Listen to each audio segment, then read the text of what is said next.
Bonjour et bienvenue dans cette capsule dédiée au traitement de données. Qu'est-ce qu'on entend par traitement de données? Eh bien, dans le socle des compétences, le feu socle des compétences maintenant, on attachait surtout ce sujet à des problèmes, à la résolution de problèmes.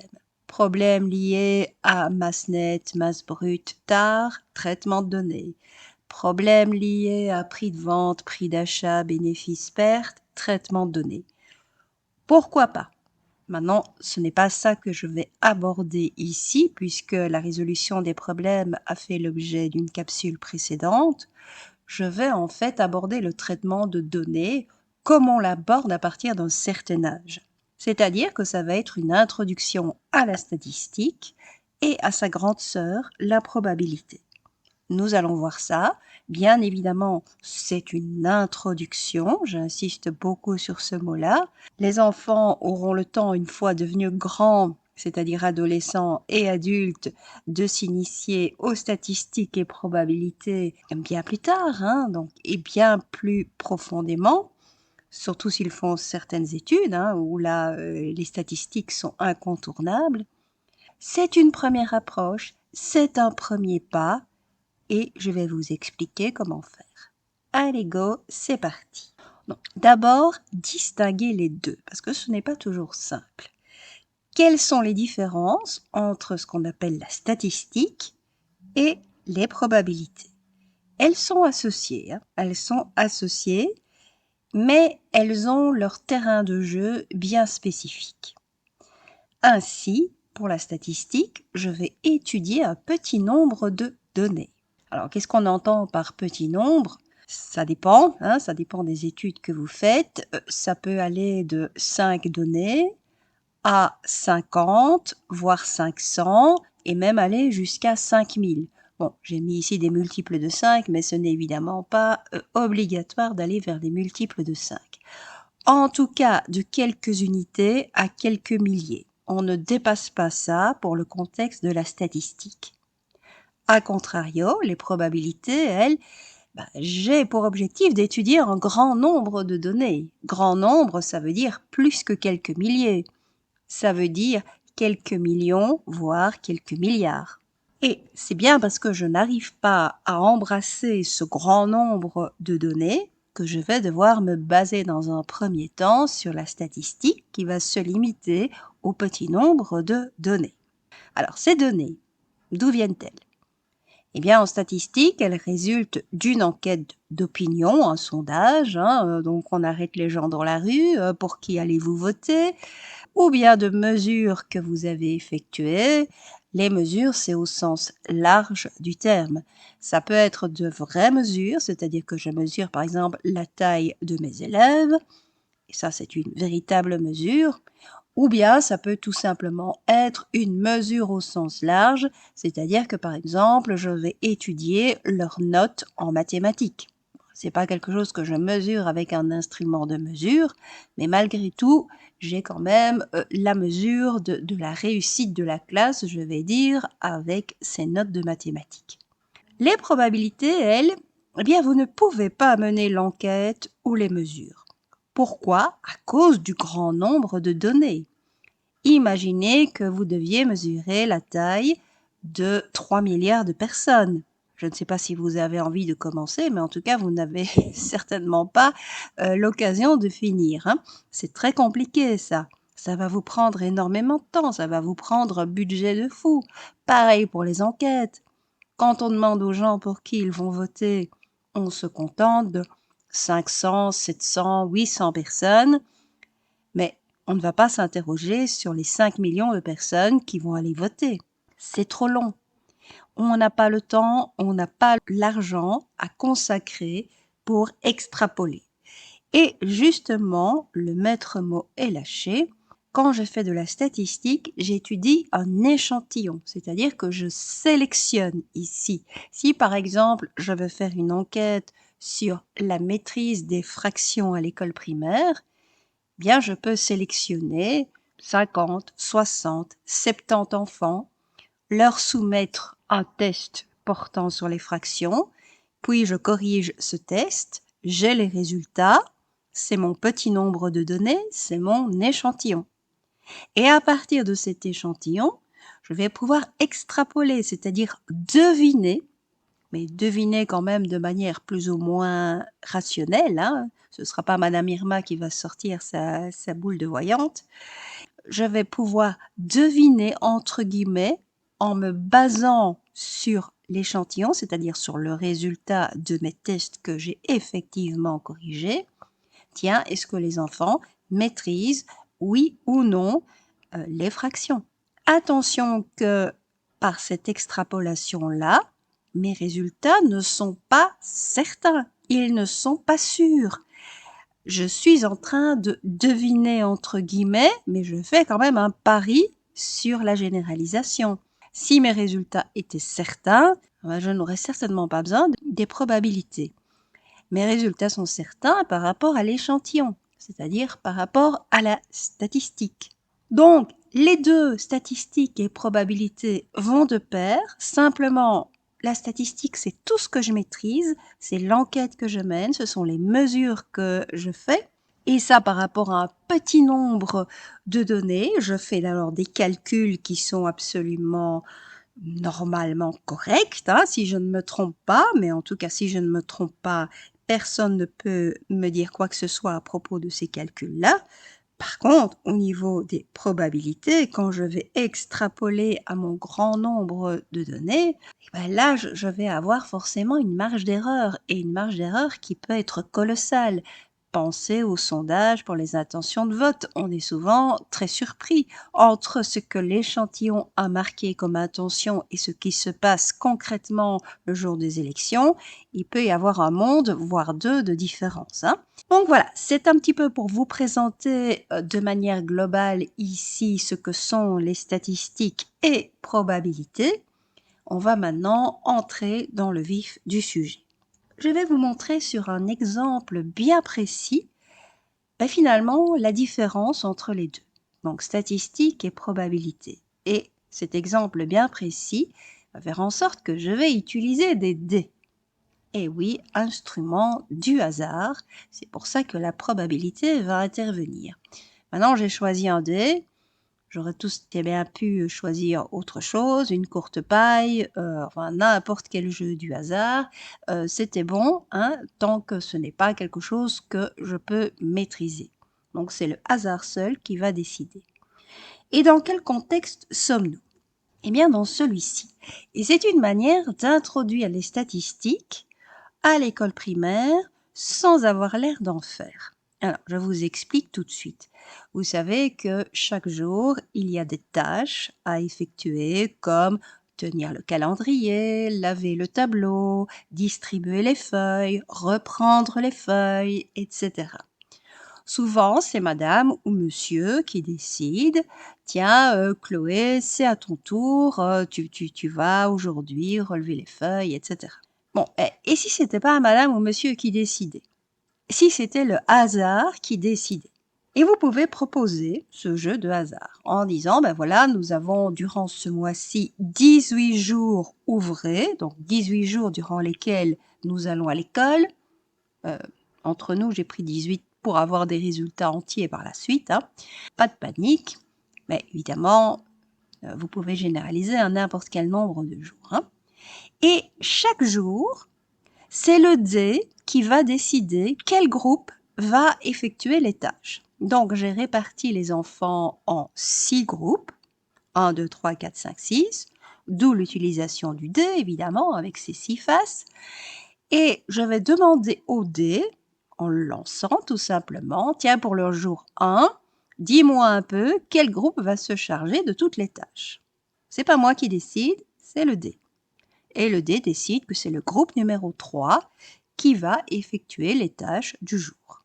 Et je répète ça chaque jour. Donc le jour numéro 2, je relance encore une fois le dé et le dé me dit, tiens, c'est le groupe numéro 5. Le troisième jour, je relance encore le dé, c'est le groupe numéro 4 qui sort et qui doit s'acquitter de toutes les tâches. Et on peut interroger les enfants avant même de lancer le dé pour la première fois. Tout simplement pour avoir le rapport au hasard. Est-ce que vous croyez que le dé va être juste? Est-ce que vous croyez que chaque groupe va sortir le même nombre de fois. Est-ce que vous croyez, si vous n'êtes pas d'accord avec la première proposition, que tel ou tel groupe va sortir plus souvent ou moins souvent? Lequel? Etc. On peut déjà commencer à argumenter ainsi. Et puis, le mois se passe. Chaque jour, on note, jour après jour, donc, le numéro du groupe qui est sorti de par le lancer de dés. Et c'est le tableau que vous voyez ici sous vos yeux. Alors, on peut demander aux enfants, alors, à votre avis, est-ce que le dé a respecté que tout le monde travaille de manière équivalente? Et puis, on peut proposer de compléter un tableau. Finalement, à partir de mon tirage, c'est plus simple, plutôt que de noter jour après jour le numéro qui sort, c'est plus simple de dire je n'ai que 6 possibilités, puisque c'est mon dé, 1, 2, 3, 4, 5, 6, et je compte le nombre de fois que ces possibilités-là sont sorties. Donc le 1, si vous regardez dans les 18 jours, le 1, il est sorti 4 fois. Au jour 9, au jour 15, au jour 16 et au jour 17. Donc le 1, il est sorti 4 fois. Le 2, il n'est sorti qu'une fois, au jour 11. Le tirage a voulu que le 3 sorte 3 fois, à savoir le premier jour, le 6e et le 7e jour. Et on continue ainsi. Le 4 est sorti 3 fois, le 5 est sorti 5 fois, le 6 est sorti 2 fois. C'est déjà une première occasion d'introduire un mot de vocabulaire. Le nombre de fois que chaque numéro sort s'appelle l'effectif. Donc l'effectif du 1 c'est 4, l'effectif du 2 c'est 1, l'effectif du 3 c'est 3 et ainsi de suite. Et on voit bien que les effectifs, ils ne sont pas tous égaux. Alors c'est encore l'occasion de mener le débat avec les enfants. Est-ce que le 2 est mal aimé par le dé? Est-ce que le 5 a été privilégié par le dé? Est-ce que surtout le dé a une mémoire et que donc pour compenser, puisque le 5 est sorti souvent, il va sortir peu de fois si je réitère l'expérience? Est-ce que pour compenser, le dé va sortir le 2 beaucoup de fois si je recommence l'expérience? Eh bien justement, on a des hypothèses et on va voir ce que le dé va décider le mois suivant. Donc le mois suivant, voilà, on y est, on retente l'expérience et puis là, on a des numéros très différents. C'est un deuxième tirage, on va également étudier les effectifs. Eh bien, vous voyez que les effectifs, ils sont tels que le numéro 1 est sorti 4 fois, au jour 3, 4, 10 et 15. Le numéro 2 est sorti 2 fois, au jour 12 et au jour 16, et ainsi de suite. Et maintenant, ce qui est intéressant, c'est de comparer les tirages. Le tirage numéro 1 et le tirage numéro 2.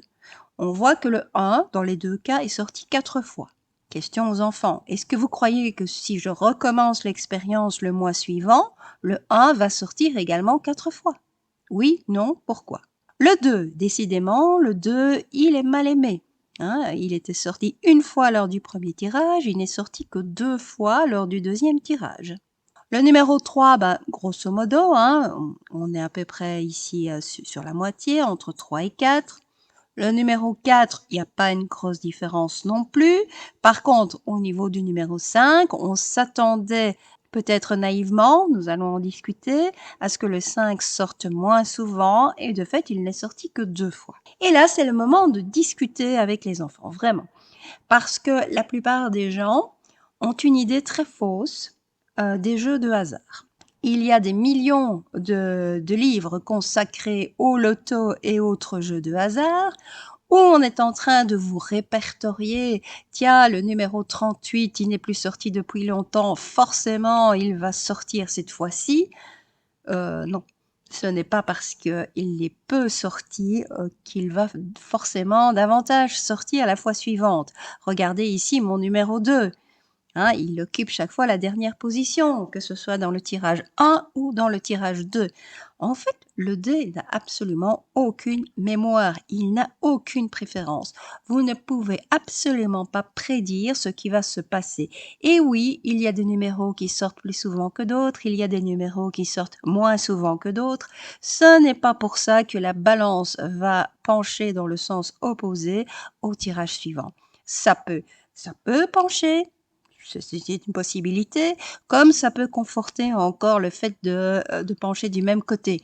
On ne sait absolument rien prévoir, c'est le jeu de hasard, il n'y a aucune certitude, il n'y a aucun déterminisme. Par contre, on a toute l'attitude pour comprendre ce qui s'est passé au tirage 1 comme au tirage 2. C'est mon échantillon. Voyez ici, je n'ai que 18 données pour le tirage 1, 18 données pour le tirage 2. Et finalement, ça se regroupe en 6 données différentes qui se répètent un certain nombre de fois. Mais sur ces données, j'ai toute certitude, ça s'est réellement passé et je peux faire des calculs là-dessus si j'ai envie. Hein, on ne va pas le faire, mais si j'ai envie, je peux le faire. Par contre, essayer à partir de ces tirages-là d'avoir une estimation de ce qui va se passer si je fais un tirage numéro 3, vous l'avez dans le baba, hein, y a rien qui va pouvoir me dire ça. Et alors, où se cachent les probabilités? Eh bien, les probabilités, elles vous disent grand nombre de données, et si finalement je me contente pas de faire 2 fois 18 tirages, mais que j'en fais des millions, qu'est-ce qui va se passer? Eh bien, il va se passer ceci. Si vous faites n, si vous avez n données, hein, et dans mon cas, évidemment, je n'ai fait que des tirages pour 18 jours, donc le n valait 18 dans mon échantillon, mais en général, le dé va stabiliser chaque numéro. C'est-à-dire que chaque numéro aura exactement la même probabilité de sortir que l'autre. Autrement dit, le résultat idéal, le résultat théorique attendu par les probabilités, si je fais 18 tirages, c'est que le 1 sorte 3 fois, le 2 sorte 3 fois, le 3 sorte 3 fois, le 4 sorte 3 fois, et ainsi de suite. Tous les numéros doivent sortir 3 fois pour donner évidemment un total de 18. Il n'y a pas un numéro qui va être privilégié par rapport à l'autre ou par rapport à d'autres. C'est comme ça, le dé, au bout, mais c'est pas au bout de 18 tirages qu'il va vous montrer ce manque de préférence, c'est au bout de millions ou de milliards de tirages. Et il va vous dire, quel que soit le nombre que vous avez, la probabilité, c'est-à-dire ce que vous obtiendriez si vous faisiez ces millions ou ces milliards de tirages, que vous ne ferez évidemment jamais, puisque vous n'en avez ni le temps, ni l'envie, ni l'argent, ni rien. Donc vous ne les ferez jamais, ces millions ou milliards de tirages, mais la probabilité va vous dire si vous les faisiez, eh bien en fait, vous auriez ce nombre que vous avez fait, vous auriez une équipartition des effectifs. C'est-à-dire que à partir du nombre de tirages total, donc admettons que ce soit 3 millions par exemple, que mon n vale 3 millions, chaque numéro va apparaître le même nombre de fois. Et ce nombre de fois, ce sera forcément, puisqu'il y a 6 numéros, n divisé par 6. Donc si n vaut 3 millions, chaque numéro aura apparu 500 000 fois. C'est ça que vous dit la théorie. Donc c'est vraiment ça la différence entre statistiques que vous maîtrisez avec vos petits nombres de données, et là vous pouvez évidemment le faire en classe, hein. La répartition des tâches journalières, c'est un excellent motif pour introduire la statistique et commencer à faire argumenter les enfants sur le rôle du hasard. Posez-leur aussi la question, j'ai utilisé un dé, j'aurais utilisé autre chose, par exemple un tirage de boules comme au loto, j'aurais 6 boules dans une grande sphère qui est en train de subir une rotation. Est-ce que vous croyez vraiment que ça aurait changé? Non, sur le principe. C'est-à-dire que vous maîtrisez vos 18 tirages Et ça, il n'y a pas de souci, vous pouvez faire tous les calculs que vous voulez sur ces 18 nombres, mais vous ne maîtrisez rien de ce qui va se passer dans le futur. Tout ce qu'on vous dit, c'est que si vous répétez l'opération des millions ou des milliards de fois, vous savez vers quoi vous allez tendre. Mais si vous refaites 18 tirages, on est loin du million ou des milliards. Et donc, on ne sait pas dire exactement combien de fois le 1 va sortir, combien de fois le 2 va sortir, etc. On ne sait rien dire. Tout ce qu'on sait dire, c'est que si on fait vraiment l'opération des milliards de fois, alors ces milliards de fois vont être divisés par 6 pour donner lieu aux effectifs des 6 numéros. Et la probabilité, dans ce cas-là, ce sera ce 6e. On dira que la probabilité d'avoir un 1 en jouant au dé est un 6e. Mais c'est aussi la probabilité d'avoir un 2 en jouant au dé. C'est aussi la probabilité d'avoir un 3. Bref, chaque face du dé a une probabilité 1/6e de sortir. Donc, normalement, il n'y a pas une face qui est privilégiée par rapport à une autre. De là à vous dire, je vais lancer mon dé et je suis sûr que ça va être telle face, ça, vous ne pouvez pas le savoir. Alors, je vais vous montrer ça, mais cette fois-ci graphiquement. Donc, je suis toujours avec un dé, donc voilà, et ce qui veut dire que j'ai la possibilité de sortir 1, 2, 3, 4, 5 ou 6. Alors, ce 1, 2, 3, 4, 5 ou 6, je l'ai implémenté dans un fichier Excel avec une commande que je vais vous expliquer. Alors, aléa, le début du mot l'indique, aléa, aléatoire, c'est le hasard. Donc, la commande aléa dans Excel vous donne un tirage au hasard d'un nombre compris entre 0 et 1. Voilà, c'est ça. C'est le but de cette commande-là. Aléa vous donne un nombre au hasard et ce nombre sera toujours compris entre 0 et 1. Pour avoir un nombre compris entre 1 et 6, j'ai fait x6, évidemment, mais attention que le 6 est exclu et c'est pour ça que j'ai dû ajouter 1. Donc dans ce cas-là, on arrive au nombre 6 fois aléa plus 1, ça donne des nombres au hasard compris entre 1 et 7, 7 étant exclu. Et puis j'ai mis la commande ENT pour entier, partie entière, pour ne pas qu'il aille me chercher des nombres décimaux. Et donc finalement, cette commande-là vous donne un tirage au hasard. Vous pouvez le mettre dans une cellule Excel, vous allez voir. Mettez cette commande dans une cellule Excel et il va vous tirer un nombre parmi 1, 2, 3, 4, 5, 6, un nombre complètement au sort. Ça peut être le 3, ça peut être le 2, ça peut être le 6. Bon, vous verrez bien.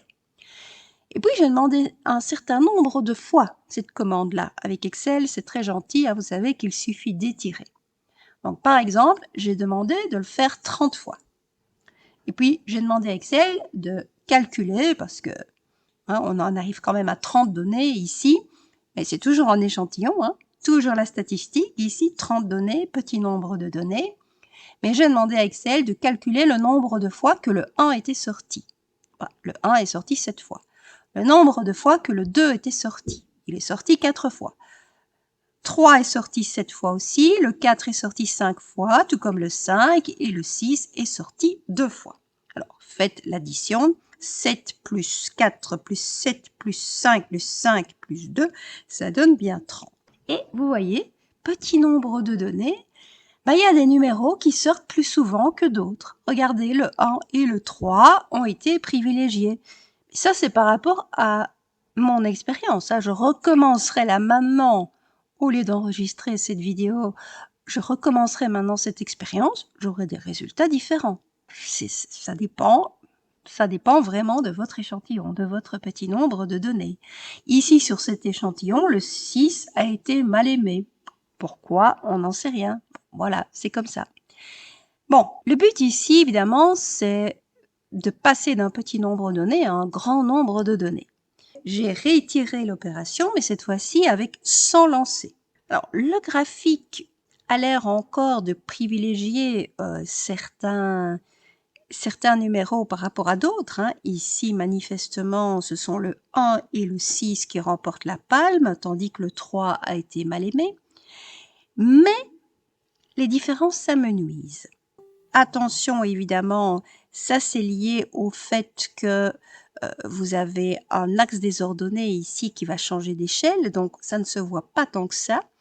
Mais regardez pour 30 lancers. Le plus petit effectif, c'est 2. Ça correspond au 6. Le plus grand, c'est 7. Ce qui veut dire qu'on passe du plus petit au plus grand en faisant plus que x3. Or, vous n'avez pas de telle différence ici. Regardez, le plus petit, c'est 11. Le plus grand, c'est 21. Ce qui veut dire que là, il y a un rapport de 1 à 2 et plus un rapport de 1 à 3. Donc, malgré tout, la différence entre les différences s'amenuise. Est-ce que ça va être à nouveau vrai si, là, je ne vous cache pas, je suis allée jusqu'à 1000 lancés. Et regardez, ça commence à s'équilibrer. On n'est pas encore dans les grands nombres, hein. J'aurais pu demander à l'aide d'un autre simulateur, et notamment RStudio, mais bon, vous ne le connaissez pas, et donc je ne suis pas en train ici de vous proposer cette alternative-là. Mais j'aurais pu aller jusqu'à plusieurs millions de fois cette utilisation de simulateurs. Et vous voyez, mais c'est assez clair quand même avec 1000 lancés par rapport à 30, que ça commence à s'équilibrer. Donc c'est bien la théorie des grands nombres qui dit que vous passez en fait de la statistique aux probabilités et que vous quittez la différence pour aller vers une uniformisation. Regardez ici la différence entre le plus petit, qui a un effectif de 144, et le plus grand, qui a un effectif de 189. Il n'y a plus tant que ça, en fait, hein. Regardez, pour 30 lancers, on avait un rapport de 1 à 3. Pour 100 lancers, on avait un rapport de 1 à 2. Et ici, on a un rapport qui n'est même plus de 1,5. Donc, ce rapport, cette différence entre le plus petit et le plus grand effectif, ça rétrécit au fur et à mesure que vous faites des lancers. Et vous avez compris, évidemment, si je vous avais mis 1 million de lancers, voire 1 milliard de lancers, on allait de plus en plus aller vers des rectangles, hein, puisque ici il s'agit d'un diagramme en bâtonnet, comme on l'appelle, avec des rectangles, vers des rectangles qui auraient tous la même hauteur. Voilà. Et donc ça vous montre ici graphiquement comment ça va s'uniformiser et comment on va passer d'un échantillon avec 30 données où on ne sait rien dire du tout, sinon qu'avec certitude le 6 est intervenu 2 fois, le 5 fois, le 4 5 fois, etc. On a des certitudes là-dessus, mais on ne sait absolument pas dire ce qui va se passer si je fais un lancer encore supplémentaire par rapport aux 30 que j'ai déjà effectués. Tandis que si je multiplie le nombre de lancers, tout tend à s'harmoniser et finalement vous avez l'effectif total, donc ici c'est 1000, 1000 divisé par 6, ça tend à s'harmoniser et avoir des rectangles de même hauteur. Alors, maintenant que vous avez compris la différence entre statistique et probabilité, je vais m'attarder aux probabilités et vous dire comment on peut introduire de manière très furtive, hein. On ne fait pas des théories de probabilité à l'école primaire, mais malgré tout, on peut commencer à introduire ça, et donc un peu de didactique. D'abord, une activité qu'on peut proposer, c'est celle-ci. Vous avez 5 rectangles, oui, à gauche, 5 rectangles à droite, et vous devez associer un rectangle de droite, un rectangle de gauche. Alors, les rectangles de droite, ce sont des faits, des événements, comme par exemple gagner au loto. Voilà. Et ce que vous estimez, puisqu'on va commencer à introduire le vocabulaire probabiliste, que c'est un événement qui est certain, vous jouez au loto, c'est 100% sûr que vous allez gagner, que c'est presque certain, alors Qu'est-ce que ça veut dire ça, hein? En termes de pourcentage, on n'en sait évidemment rien. Que ça a autant de chances de se produire que de ne pas se produire, que c'est presque impossible ou que c'est totalement impossible. Je vous laisse réfléchir, mais j'espère que vous aurez bien associé que gagner au loto est malheureusement pour les joueurs presque impossible, mais pas impossible, il y a des gagnants qui existent, hein. Ils ne sont pas nombreux, donc c'est presque impossible. Qu'obtenir un nombre pair en lançant un dé, ben, combien y a-t-il de nombres pairs sur votre dé? 3 par rapport aux 3 impairs. C'est la moitié chaque fois. Ce qui veut dire que ça a autant de chances de se produire que de ne pas se produire. Tirer une boule bleue dans un sac qui ne contient que des boules bleues, c'est évidemment l'événement certain. Croiser une poule à 5 pattes, ben, si vous en voyez une, dites-le moi, mais moi je mets ça dans impossible.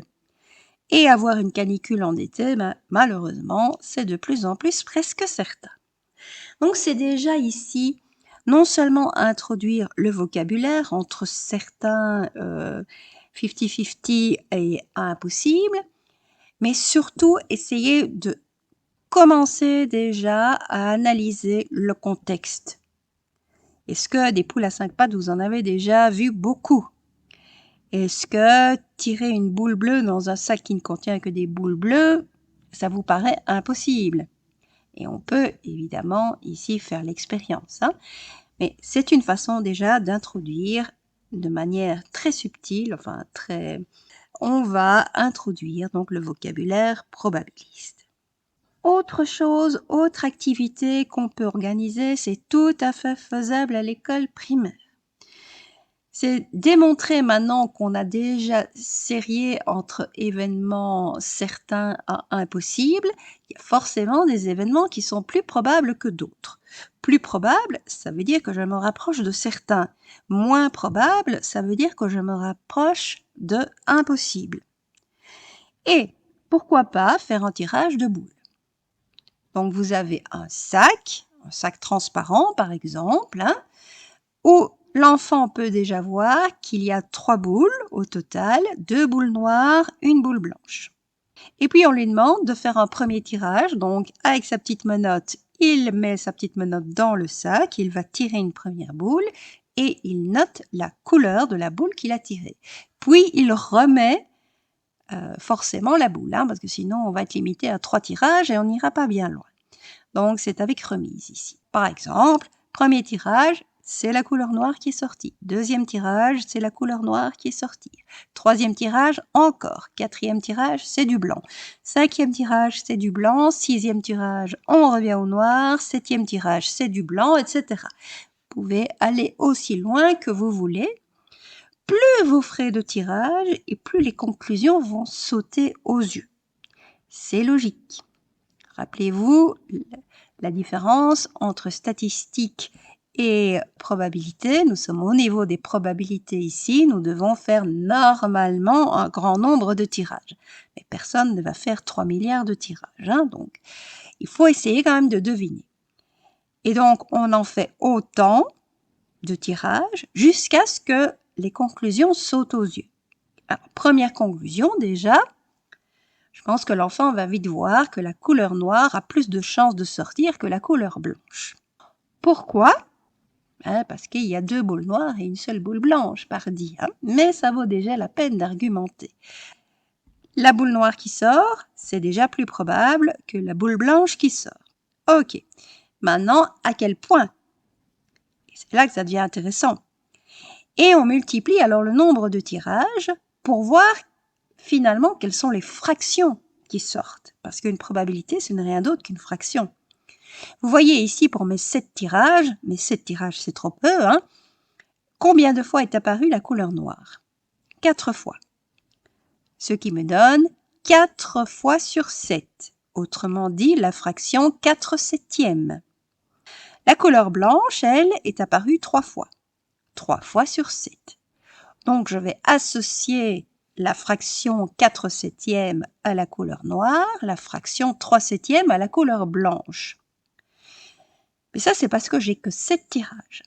Si je multiplie le nombre de tirages, Et comment faire? Tout simplement répartir les enfants en différentes équipes. On leur donne 10 minutes, par exemple, pour faire un maximum de tirages. Et vous en aurez déjà pas mal comme ça. Si vous mettez les enfants avec un certain nombre d'équipes, pendant 10 minutes, un certain nombre de tirages, au total, vous aurez finalement pas mal de tirages à votre disposition. Et vous allez voir qu'on va quitter les 4/7, 3/7 de mon exemple pour aller vers 2/3 pour les noirs et 1/3 pour les blanches. C'est ça, en fait, les probabilités correctes associées à ce jeu de hasard-là. Et c'est étonnant. Non, regardez le dénominateur 3. C'est le nombre de boules que vous avez au total. Regardez maintenant les numérateurs. 1 pour l'unique boule blanche, 2 pour les 2 boules noires. Eh ben oui. En fait, on a coutume de dire que les probabilités se calculent en tout cas de manière élémentaire, mais on ne va pas plus loin au niveau de l'école primaire, par un rapport de nombre de cas favorables sur un nombre de cas possibles. Donc ici, nombre de cas possibles, c'est 3, puisque vous avez 3 boules. Nombre de cas favorables, c'est 2 pour les boules noires, puisqu'il y en a 2, et 1 pour la boule blanche, puisqu'il n'y en a qu'une. Revenons à la probabilité 1/6 du dé, et revenez avec les enfants à cette probabilité. Il y a combien de faces au total dans un dé? 6. C'est le nombre de cas possibles. Quelle est la probabilité d'obtenir 4? Il y a une seule face 4. Donc c'est 1/6. Tout simplement, c'est comme ça que se calculent les probabilités élémentaires. Alors ici, un autre jeu, toujours avec des boules blanches et des boules noires, mais c'est plus subtil ici. Ça va demander plus d'efforts à l'enfant et c'est finalement une activité, je veux dire, qui a un contexte historique, on va dire, puisque ça a été proposé en première intention par Piaget. Alors, je vous explique. Donc, nous avons une bouteille. Il y a 5 boules, par exemple. Vous pouvez évidemment modifier les nombres ici. Il y a 5 boules dans la bouteille. Il y a des boules blanches et des boules noires. Et vous dites simplement à l'enfant ceci. La bouteille, elle sera cachée par un tissu, par un plastique, par tout ce que vous voulez. Enfin, en tout cas, on ne sait absolument pas voir ce qu'il y a à l'intérieur de la bouteille. Arrangez-vous. Par contre, au niveau du goulot, lui, sera laissé transparent pour qu'en retournant la bouteille, on puisse voir quelle est tout simplement la boule qui va sortir. Donc la boule, elle ne sort pas réellement, elle est toujours à l'intérieur de la bouteille, mais en la retournant, c'est comme si on tirait la boule au sort. Donc vous dites à l'enfant, il y a 5 boules dans la bouteille. Je te dis qu'il y a des boules noires, des boules blanches et qu'il y a au moins une boule noire et au moins une boule blanche. Mais je ne te dis pas combien. Et c'est toi qui vas devoir me dire combien il y a de boules noires et combien il y a de boules blanches. Donc c'est un jeu qui n'est pas si simple que ça. Par exemple, vous fixez aussi la loi qu'on gagne si on tire une boule noire et quelle est la probabilité de gagner. Comment l'enfant va-t-il procéder? Il va faire plusieurs essais. C'est de nouveau la multiplication des essais qui va donner lieu à une réponse. Probabilité ici, on doit faire beaucoup d'essais. Donc, vous répartissez les enfants en plusieurs équipes et pendant un temps imparti, on va jouer à ce jeu-là et on va noter chaque fois si c'est une boule noire qui sort ou si c'est une boule blanche. Quand je dis qui sort, ça veut dire qui est tirée au sort. Elle ne sort pas de la bouteille, bien évidemment. Eh bien, il y a quelqu'un qui s'est amusé à le faire, voilà, et il a constitué 7 équipes, chaque équipe faisant 100 essais, donc ça fait quand même 700 tirages, donc là on arrive quand même à des nombres qui peuvent donner lieu à des probabilités. Alors, ce ne sera jamais les probabilités telles quelles, exactes. Il faudra aller vers des milliards d'essais pour ça. On n'a pas le temps, on n'a pas l'occasion, on n'a pas l'envie. Voilà. Donc, il faudra se contenter de 700 essais. Et les enfants ont noté combien de fois parmi les 700 essais la boule noire apparaissait ou une boule blanche apparaissait. Et ils ont noté que sur les 700 essais, une boule noire était sortie 155 fois. Ce qui signifie que votre fraction ici, nombre de cas favorables divisé par nombre de cas possibles, c'est 155 sur 700. Alors, calculette, pour savoir à quoi c'est égal cette fraction-là, ça vous donne de l'ordre de 22%. 22%, ça signifie quoi? De quel pourcentage rond est-on le plus proche? De 20%. Et 20%, c'est 1 sur 5. Ce qui signifie, vous l'avez déterminé, qu'il n'y a qu'une seule boule noire et forcément alors 4 boules blanches. Voilà. On peut recommencer ce jeu-là autant de fois que nécessaire. Les fractions là sont bien utiles. Et automatiquement, vous pouvez deviner combien il y avait de boules de telle couleur ou de telle autre couleur dans cette bouteille à laquelle vous n'avez pourtant pas accès, visuellement parlant. Donc ça signifie que ces probabilités-là sont tellement correctes, à condition bien sûr de multiplier les essais. C'est pas en faisant 10 essais que vous allez avoir une fraction significative, on est bien clair. Mais ces probabilités sont tellement puissantes que vous allez pouvoir deviner le nombre de boules de chaque couleur à l'intérieur de votre bouteille. Eh bien, puisqu'on parle de défis, je vous en propose un à mon tour. Alors, je vais vous le lire. Nous allons faire ici une œuvre artistique. Donc, un artiste doit produire 30 toiles en collant 20 gommettes par toile. Bon, j'admets, c'est de l'art un petit peu bon marché. Bon. Donc 20 gommettes par toile, 30 toiles, ça veut dire que vous devez avoir 600 gommettes. Mais c'est le hasard qui va décider des couleurs de gommettes qu'on va mettre sur la toile. Et le hasard va se faire via le lancer d'un dé, en fait 2 lancers d'un dé. Si les deux faces sont paires, donc vous obtenez un 2 et vous obtenez un 4 par exemple, alors vous collez une gommette bleue. Si les deux faces sont impaires, un 3 et un 5 par exemple, vous prenez une gommette jaune. Et enfin, si vous avez un mix, une face est paire et l'autre est impaire, vous prenez une gommette verte. Et on vous dit que les gommettes ne sont malheureusement vendues que par paquet de 50 et d'une même couleur. Alors, puisque vous devez avoir 600 gommettes, que vous avez des paquets de 50, ça signifie que vous devez commander 12 paquets au minimum. Oui, mais de quelle couleur ces paquets? Et c'est ce qu'on vous pose comme question. Comment ces paquets vont-ils être répartis de façon à ne pas gaspiller? Parce qu'évidemment, vous pouvez toujours en commander 10 000 et vous serez sûr d'avoir tout, mais qu'est-ce que ça va vous coûter? Et à satisfaire la demande, c'est-à-dire à produire vos 30 toiles en respectant les règles de réalisation de ces toiles. Et on vous fait ici 4 propositions, 4 paquets de chaque couleur, 3 paquets de bleu, 3 paquets de jaune et 6 paquets de verte, 12 paquets de chaque couleur, 4 paquets de bleu, 4 paquets de jaune et 7 paquets de verte. Laquelle de ces 4 propositions choisissez-vous et pourquoi? C'est surtout votre argumentation ici qui m'intéresse. Stoppez la vidéo, faites-le, faites l'exercice, prenez 2 dés ou un seul dé que vous lancez 2 fois de suite.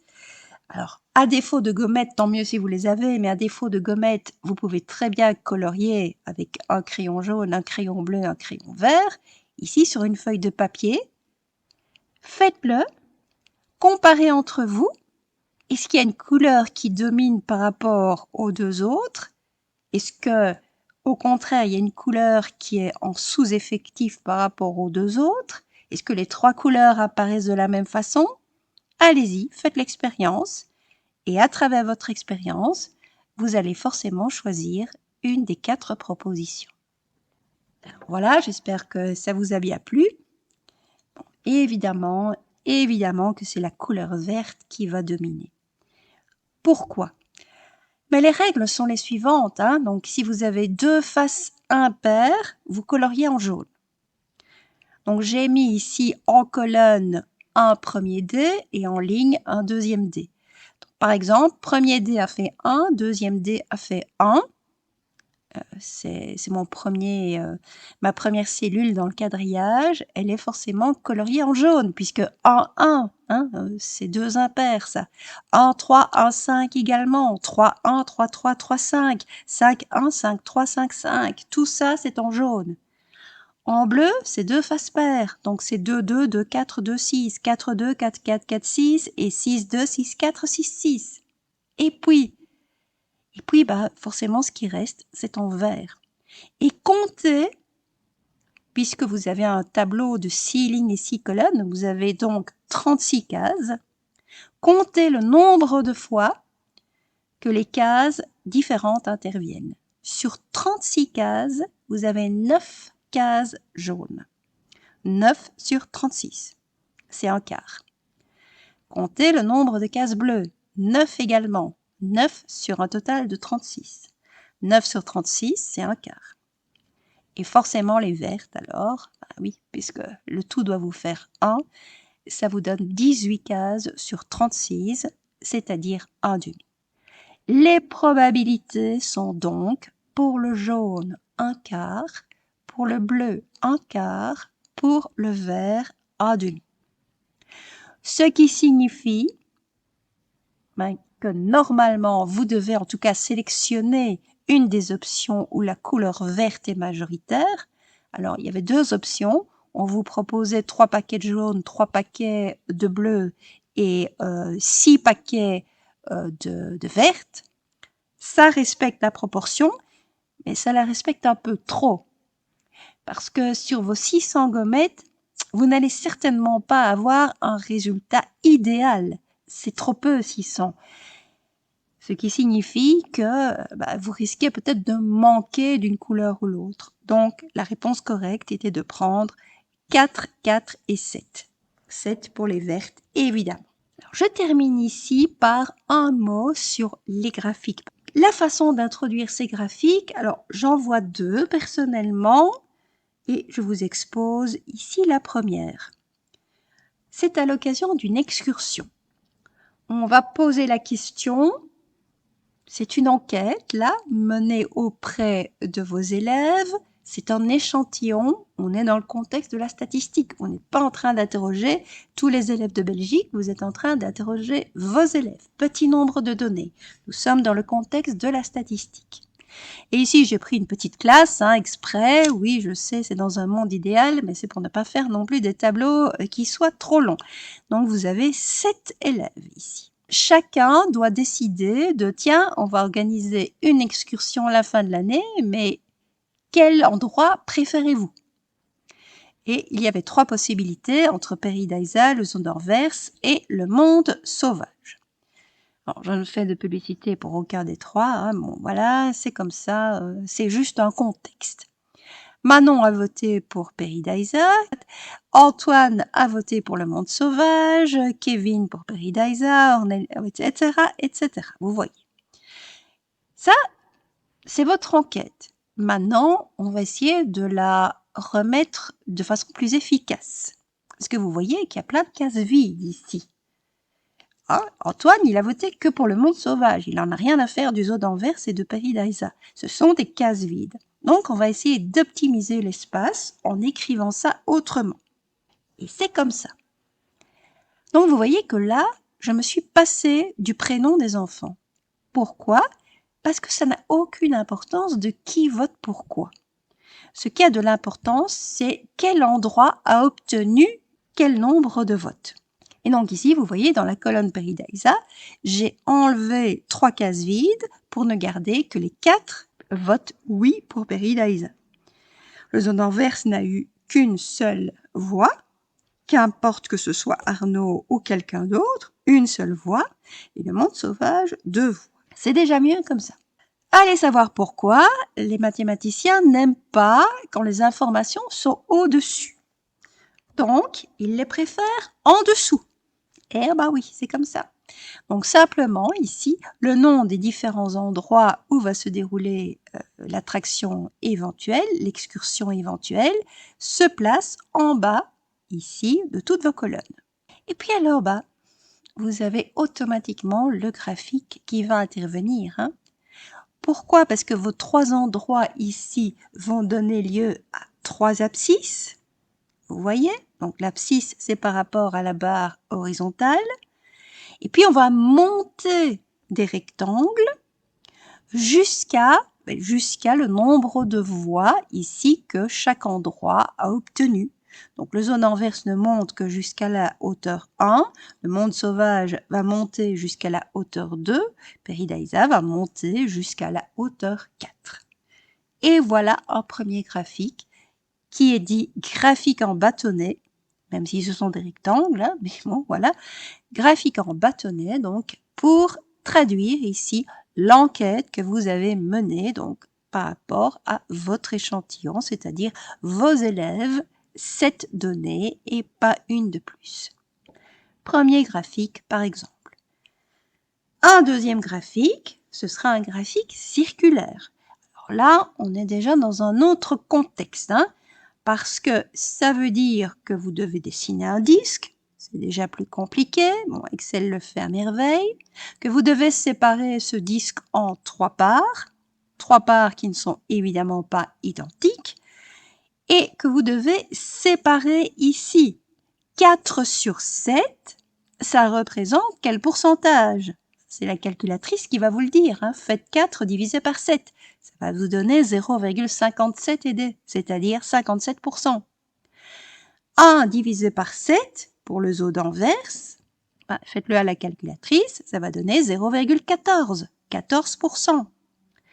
Et puis, bien sûr, 2, c'est à peu près le double, hein. Ici, il y a des erreurs d'arrondi, donc on est un peu plus au-delà que le double et on obtient 29%. Le total faisant évidemment 100%. Maintenant, comment tracer ces parts-là, en sachant que le zoo d'Anvers a 14%, le monde sauvage 29% et Peridaisa 57%. C'est là que c'est compliqué surtout, hein. Nous-mêmes, on devrait le faire, on ne rigolerait pas. En fait, qu'est-ce qu'on doit faire? On doit prendre l'angle au centre de tout le disque, donc qui a une amplitude de 360 degrés, ce qui veut dire que 1% correspond à 3,6 degrés. Et ils vont multiplier tout simplement 14%, c'est 14 fois 3,6 degrés. Et là, vous tracez alors votre angle d'amplitude 14 fois 3,6 degrés et ainsi de suite. Ce n'est pas un graphique facile à faire. Alors, une façon justement de faire les choses plus simplement, et là, ce n'est pas de moi, mais je l'ai tiré d'un article de didactique qui s'appelle « Une réflexion didactique sur des activités pour penser l'enseignement-apprentissage des probabilités et de la statistique à l'école primaire ». Je ne me risquerai pas à prononcer certains noms des auteurs, mais vous les voyez sous les yeux. Eh bien, eux proposent de distribuer des Smarties, alors placement de produit, hein, bon, mais n'importe quel objet coloré avec différentes couleurs fera l'affaire. Ici, simplement, les auteurs proposaient donc de distribuer une boîte de Smarties à chaque groupe d'enfants. Les enfants allaient dénombrer les couleurs, tout simplement, et bien évidemment, parce que vous vous limitez à une seule boîte, les couleurs sont réparties différemment. Il y a des couleurs qui sont plus fréquentes que d'autres. Ça ne se répète pas d'une boîte à l'autre. Donc, vous voyez ici, manifestement, la boîte aimait bien le rose. Ce n'est pas pour ça que si je prends une deuxième boîte, ça va être pareil. Peut-être que là, il y aura un maximum de jaune dans la deuxième boîte. Mais au total, si je multiplie le nombre de boîtes, les couleurs vont s'équilibrer. La boîte, c'est l'échantillon. Toutes les boîtes, c'est ma population, c'est-à-dire que c'est un langage probabiliste, hein, c'est ça la différence. Mais en tout cas, pour une boîte, puisque le graphique, lui, est associé aux statistiques et donc à l'échantillon, petit nombre de données. Pour une boîte, je vois ici que j'ai un effectif plus grand pour les roses, et puis pour les mauves, et puis pour les rouges, les vertes, etc. Et je peux les placer par couleur de façon à faire mon diagramme en bâtonnet. C'est une façon aussi très naturelle pour l'enfant de réaliser ce diagramme. Attention toutefois quand même au sucre et au chocolat, ça peut créer des petites catastrophes au niveau soins. Et puis par rapport au graphique circulaire, l'enfant est amené à dessiner un disque. Bon, attention pour l'obtention du rayon par contre, hein, là c'est vous qui allez devoir faire des calculs savants pour voir combien de Smarties correspondent à quel rayon de disque. Mais une fois que ce sera calculé, l'enfant va mettre ses Smarties par couleur le long ici du contour du disque, hein, donc c'est-à-dire du cercle. Et puis, il va délimiter les couleurs à partir du centre du disque en traçant des rayons, comme vous voyez le montre ici la deuxième image du bas, et il n'aura plus qu'à colorier.